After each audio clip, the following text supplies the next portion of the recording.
Hi అండి. అందరికీ నమస్కారం. ఈరోజు ఒక చిన్న కథతో మీ ముందుకొచ్చాను. కథ పేరు మాట్లాడే బావి.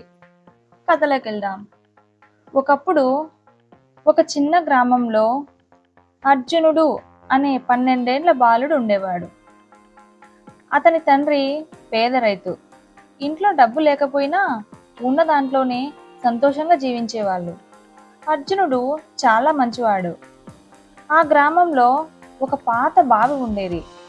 దాన్ని ఎవరూ ఉపయోగించేవారు కాదు. ఎందుకంటే ఆ బావి దగ్గరకు వెళ్ళిన వాళ్ళకి లోపల నుంచి ఒక గొంతు వినిపించేదట. నీకు నిజంగా ఏం కావాలి అని అడిగేదట. అందరూ భయపడి ఆ బావి దగ్గరకు వెళ్ళడం మానేశారు. ఒకరోజు గ్రామంలో తీవ్రమైన కరువు వచ్చింది. చెరువులు ఎండిపోయాయి. బావులన్నీ నీరు లేక ఖాళీ అయ్యాయి. అర్జునుడు తన తండ్రితో కలిసి నీటి కోసం తిరుగుతుండగా ఆ పాత బావి కనిపించింది. తండ్రి భయంతో, అర్జున, అటువైపు వెళ్ళకు, ఆ బావి మంచిది కాదు అన్నాడు. కానీ అర్జునుడు, నాన్న, నీరు లేకపోతే మన పంటలన్నీ పోతాయి, ఒక్కసారి ప్రయత్నిస్తాను అన్నాడు. అతను బావి దగ్గరకు వెళ్ళాడు. లోపలికి చూశాడు.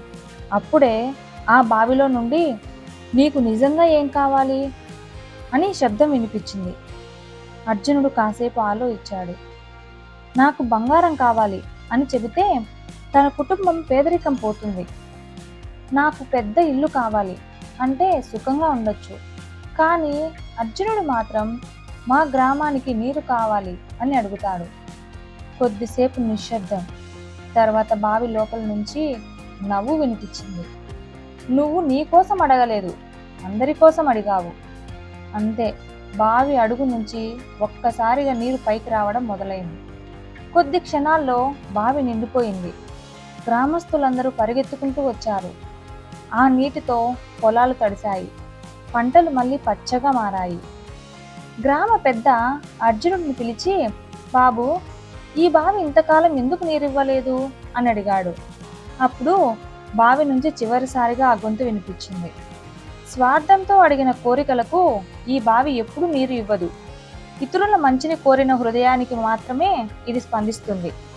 అది విన్న గ్రామస్తులందరూ ఆశ్చర్యపోయారు.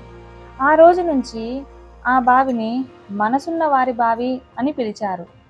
అర్జునుడు మాత్రం ఎప్పటిలాగే సాధారణంగానే జీవించాడు. ఎందుకంటే అతడికి ఒక విషయం బాగా తెలుసు. మనకు దొరికిన మంచి మనతో పాటు ఇంకొకరికి ఉపయోగపడితేనే అది నిజమైన అదృష్టం.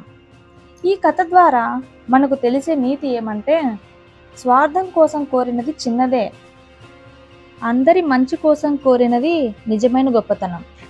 విన్నారుగా ఫ్రెండ్స్, ఇలాంటి మంచి మంచి స్టోరీస్ కోసం మా ఛానల్ని లైక్ చేయండి, షేర్ చేయండి, సపోర్ట్ చేయండి. Thank you.